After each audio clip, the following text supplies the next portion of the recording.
the fascist, Marxist, communistic agenda of the loonies of the left that really, really tried to destroy our country. And they were very obvious about it. And it's amazing how the never know Trumpers,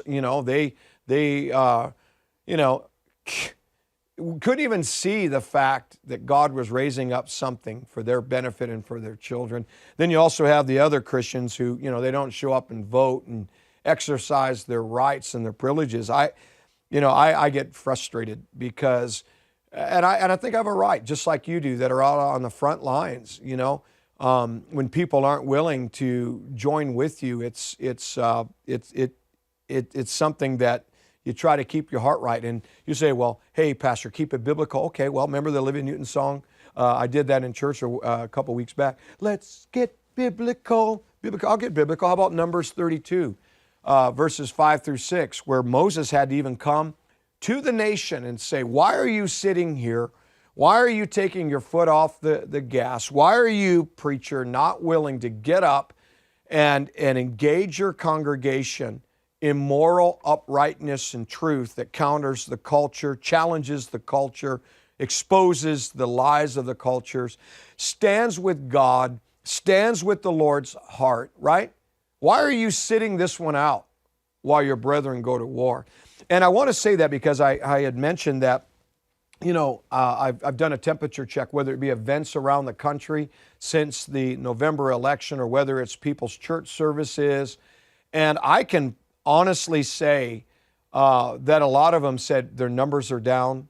People have just kind of checked out. And they said, it reminds them of 9/11, where remember when the towers were attacked that day. By the way, I remember where I was at that day.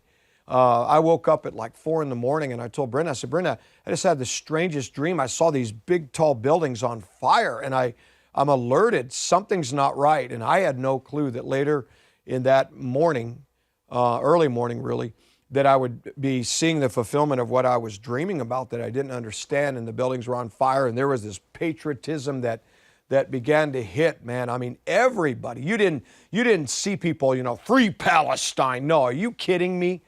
There was none of that. There was no raising of the pride flag, man. The true pride flag was the American flag. That was being raised. And if somebody didn't have one, they'd go out to the store and buy a pair of American flag boxer shorts, and they would hoist it up in their front yard. I know that's exaggerated, but what I'm saying is they would find anything. They would take a piece of paper and they would color it with markers or colored pencils, red, white, and blue for our great country. And this lasted for a while, and there was such a unity, man. People weren't arguing. I don't think we had social media then, but people weren't arguing and they weren't fighting, because they recognized that our country was under attack. Come on, we've been under attack. It may not be as blatant as that, but our country's been under attack, still is. We still got dudes dressing up with wigs, with beards, and hairy legs, going into women's restrooms. We still have guys that are competing in women's sports because they're not a real man. Well, they are a real man. They're not, real men don't do that. Real men compete in men's sports because they're confident in their manness, you could say, and their abilities. They don't just invade women's sports because they want to win. No, we're in a fight. We still have the left that still wants to challenge, our freedoms. We have a midterm election coming next year, where you don't want the House and Senate to go the opposite direction, because you know what? It will tie the hands of all the ground that we're capturing. So 9/11 happened. People hoisted their flags, got together. There was America pride, man. It wasn't the pride, of transgenderism, LBGTQVD, and all the other stuff, letters that they add to it. Here's the point. There was such a coming together. But you know what shortly happened after that? Life went back to normal. And look at our country today. It became a mess. I say that because pastors, event planners that, gathered the people when COVID was there and forced vaccinations and all the things I described, Man, we had some of our largest attendance the first year that we did it. And then the next year we had good attendance. And then last year, I don't know, our attendance was okay, but it wasn't like the first few years. This year, we are not where we need to be. But our church services are growing. But here's what I said to them. I said, look, our ministry is doing really well. But you know what? We just had something happen in our city.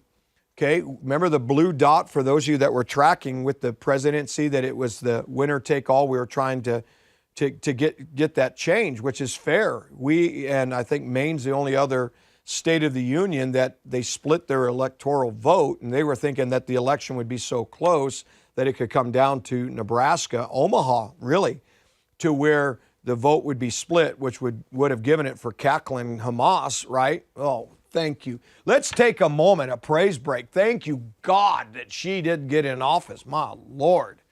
But anyway, they tried to, create this blue dot thing, and they had signs all over the place. Well, the Lord prophesied, because we had a mayor election.